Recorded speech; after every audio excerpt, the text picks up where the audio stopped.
Os jogos de Dragon Ball existem há muito tempo, mais precisamente desde 1986, quando seria lançado para o famoso Nintendinho o primeiro jogo da série. Intitulado de Dragon Ball Dragon Dai Rikyo, era um jogo bem simples, onde você basicamente controlava o Goku em cima de uma nuvem voadora enquanto combatia inimigos pelo ar, se assemelhando bastante aos clássicos jogos de nave da mesma época. Você provavelmente não deve ter conhecido esse jogo, pois ele foi lançado apenas na Ásia, deixando todo o ocidente de fora. Tu acha que eu sei japonês, cara? Conforme o tempo passava, os jogos de Dragon Ball iam evoluindo junto com os consoles, passando pela era dos 8 bits, 16 bits e finalmente chegando na era 3D, que foi aonde essa saga mais brilhou, pois os jogos finalmente conseguiam se aproximar do material original, porém ainda não era o suficiente. Os jogos, por mais que estivessem em constante evolução, ainda não tinham conseguido adaptar a identidade do anime com perfeição. Por mais que os jogos fossem bem feitos, eles ainda se baseavam bastante em outros games da mesma época, que até certo ponto combinavam com a franquia, mas ainda assim não eram Dragon Ball. Foi apenas em 2005 que a franquia Dragon Ball receberia o primeiro jogo da série que mudaria tudo. Jogo esse que foi Dragon Ball Budokai Tenkaichi 1. Aqui você finalmente poderia voar por um mapa relativamente aberto e se sentir como um verdadeiro Saiyajin, destruindo o cenário enquanto luta, se teleportando e usando até mesmo os golpes clássicos da série. Esse jogo foi o primeiro a conseguir implementar a forma como nós vimos as batalhas do anime dentro do jogo, sem precisar ficar limitado a uma movimentação 2.5D, onde você só poderia ir para frente ou para trás. E conforme os anos iam passando, a saga Dragon Ball Budokai Tenkaichi ia evoluindo cada vez mais, até chegar na sua versão definitiva, que foi o Tenkaichi 3, que até hoje eu diria que é o jogo mais jogado, mais famoso e até mesmo mais amado de toda a franquia Dragon Ball. It was perfect. Perfect. Everything, down to the last minute details. Porém, quando os jogos de Dragon Ball saíram do PlayStation 2 e chegaram na nova geração da época, nós tivemos uma queda brutal. Os jogos, por mais que ainda tentavam emular a fórmula que deu tão certo na série Budokai Tenkaichi, ainda não conseguiram atingir o mesmo êxito, criando jogos com gameplay sem sal e completamente bizarras. Nossa, que bosta. Porém, mais tarde, conforme a geração ia evoluindo, foram chegados jogos que realmente eram bons, como Dragon Ball Xenoverse, Fighters e Kakarot. Porém, mesmo com todos esses jogos bem sucedidos, ainda não tínhamos nada parecido com a saga Budokai Tenkaichi. Até que... Cara, você viu O Ash que vai aparecer?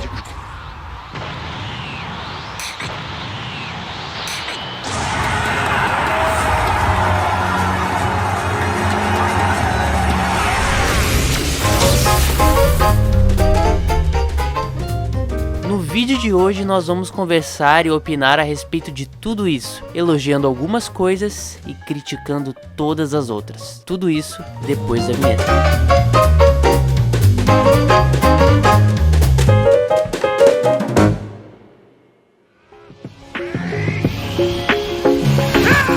Os gráficos de um jogo de anime são sempre um ponto crucial, porque eles podem acabar acertando e conseguindo um estilo gráfico que se aproxima muito do material original, ou às vezes até acabar superando, como é o caso de Fighter Z, ou podem seguir um caminho desastroso, como foi o caso de Jump Force, adotando esse visual realista que particularmente eu acho horrível. Mas e quanto ao Sparking Zero? Qual direção eles escolheram? Até o momento a escolha de design parece ser um ponto muito forte do jogo, trazendo um pouco do visual cartunesco que é característico do Kakarot e misturando um pouco com efeitos de tinta ou desenho nos golpes especiais. Isso me lembrou bastante os visuais da franquia Street Fighter, especialmente os efeitos de Street Fighter 6, que se assemelham bastante a uma pintura se transformando ao redor do personagem. Na minha opinião, isso é algo que nós veremos bastante em Sparking Zero, o que eu considero um ponto muito positivo, pois isso vai acabar estilizando ainda mais a cara do jogo e trazendo um aspecto muito próprio. Se tinha algo que eu queria muito ver, é o desgaste dos personagens durante a batalha. Pra mim, o Mortal Kombat 9 foi um jogo que soube abordar isso muito bem, deixando os personagens muito desfigurados e até mesmo quase desmembrados ao final do confronto. Obviamente, Dragon Ball não seguiria por esse caminho, mas acabou optando por mostrar esse desgaste nos trajes dos personagens, como nós já tínhamos lá no Tenkaichi 3. É muito bom ver como eles estão respeitando até nos mínimos mínimos detalhes dessa franquia tão clássica. Porque se nós tínhamos algo tão imersivo lá no PlayStation 2, por que nós não podemos ter agora, né? Com o passar dos anos, as empresas têm tirado cada vez mais detalhes dos jogos, é muito bom ver que não é o caso aqui. No entanto, nem tudo são flores, porque eu preciso comentar sobre os cenários. Vocês se lembram do Dragon Ball Battle of Z? Assim como nos outros jogos da franquia Dragon Ball, ele traz um visual cartoon para os personagens, mas eu não posso dizer o mesmo do cenário. Aqui nós temos uma abordagem muito mais realista, o que cria um contraste muito estranho visualmente falando. Infelizmente, no Sparking Zero estão tentando mesclar esses dois visuais de novo. E sinceramente, na minha opinião, eu ainda preferia que o jogo focasse em um visual inteiramente cartoon. Existem momentos que a escolha estética de ter um cenário mais realista se justifica, como a mudança de clima durante a batalha, que eu acredito que funciona muito melhor num cenário como esse. O que eu quero dizer é que essa escolha não me agrada totalmente, eu ainda não vi todos os cenários do jogo, mas se continuar seguindo o estilo que nós temos agora sem cair a qualidade, eu acredito que nós vamos ter um dos jogos mais bonitos de Dragon Ball.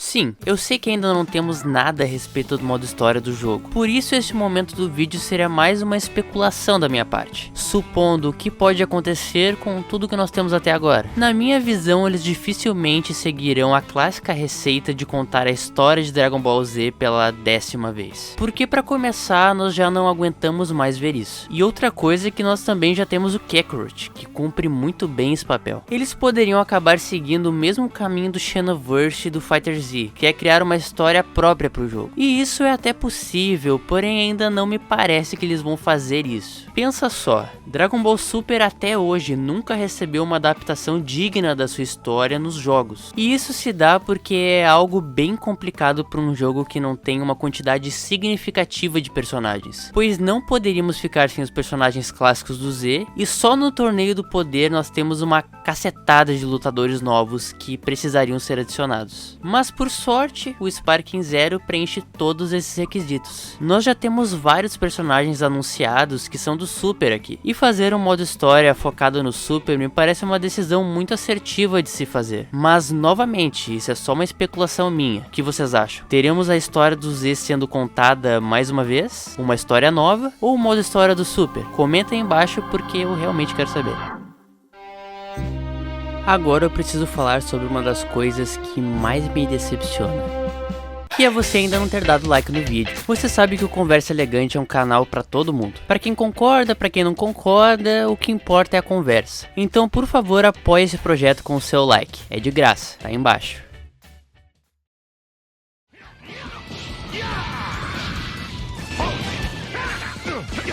Esse sem dúvida é o aspecto mais importante, que não pode haver margem para erro, pois o gameplay da série Tenkaichi é o maior trunfo dessa franquia. Com tudo que nos foi mostrado até agora, eu diria que o gameplay, pelo menos visualmente, está tentando se aproximar ao máximo do clássico sistema de luta. Porém, o que mais me preocupa aqui não é o visual, mas sim a sensação. Você se lembra do Battlefront 2? A ideia de jogar um Jedi contra o outro seria genial, porém o problema é que esse jogo não te dá a sensação de que você está lutando contra um Jedi, pois os golpes simplesmente não têm impacto. É como se o inimigo nem sentisse os golpes, pois o knockback é quase inexistente aqui. E esse é com certeza um dos meus maiores medos em relação a esse jogo, pois o próprio Xenoverse não tem um knockback competente quando jogamos no Versus Online. E já que o modo multijogador local não estará presente em Sparking Zero, é ainda mais preocupante saber que a nossa única opção é jogar online. Quanto às novidades, o que sabemos até agora é que teremos uma espécie de quebra-combo que nos livrará de situações difíceis pelo custo de 2 pontos do medidor. E aproveitando que tocamos nesse assunto, a HUD do jogo é um ponto que me surpreendeu bastante. Eu acreditava que após mais de 10 anos de hiato de um jogo para o outro, nós teríamos mais mudanças, mas aparentemente está bastante parecido com a versão de Tenkaichi 2. Salve ressaltar uma única mudança, este novo medidor, que como podemos ver nesse clipe, está relacionado às transformações. Aparentemente podemos ir direto direto para algumas formas sem precisar passar por outras antes, já que aqui o Goku vai direto pro Super Saiyajin Blue. Mas mesmo após transformado, nós ainda temos um número sobrando aqui, e isso provavelmente será o Blue Kaioken, que provavelmente não pode ser ativado sem passar pelo Blue normal antes. Outra mecânica adicionada é a possibilidade de rebater ou redirecionar golpes de energia, o que é algo extremamente positivo, não é? Bom, por um lado sim, a única coisa que me deixa em dúvida é se será fácil desviar dos golpes de energia assim como no Xenoverse 2, pois lá os golpes de Ki demoram muito para atravessar o cenário, que dá tempo de quase tomar um cafezinho e ainda sair da frente, mas eu diria que ainda é muito cedo para confirmar isso. Quanto aos golpes de Rush, eles estão de volta aqui, mas infelizmente, como podemos ver, estão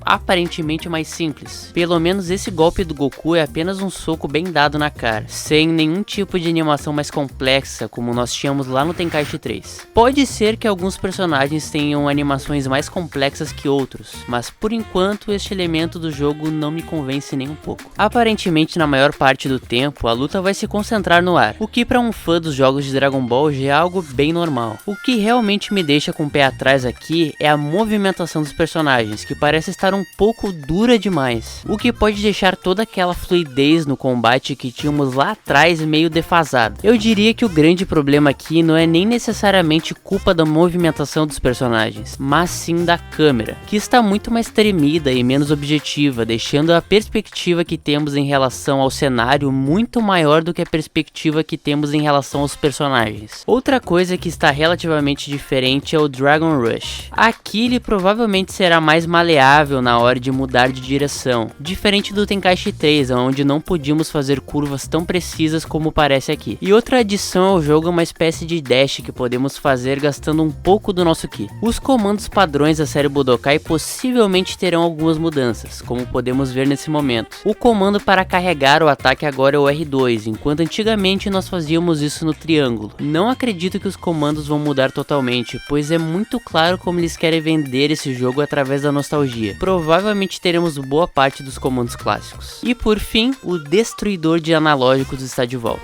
Ou não. O Clash dessa vez, diferente do clássico analógico contra analógico, aqui está abordando uma disputa muito mais parecida com o que tínhamos lá na saga Budokai, que é apertar o botão mais próximo possível do fim da barra. E essa é uma mudança que eu concordo que é necessária, pois aquele sistema de analógico contra analógico para os dias de hoje pode soar como uma mecânica muito primitiva. No entanto, ainda acredito que existiam opções melhores, como algum minigame que não só põe em duelos reflexos dos adversários, mas também um pouco de intelecto e habilidade. Poderíamos ter algo como uma luta mental rápida para decidirmos quem sairia vencedor dessa disputa. Mas enfim, devemos lembrar que o jogo ainda está em desenvolvimento, então muita coisa pode mudar. Mas me diz você, está gostando da forma que a franquia está retornando? Comenta aí embaixo porque eu realmente quero saber. Meu QR Code do Apoia-se está aí na tela e também tem mais 2 vídeos para você assistir. Até a próxima e valeu!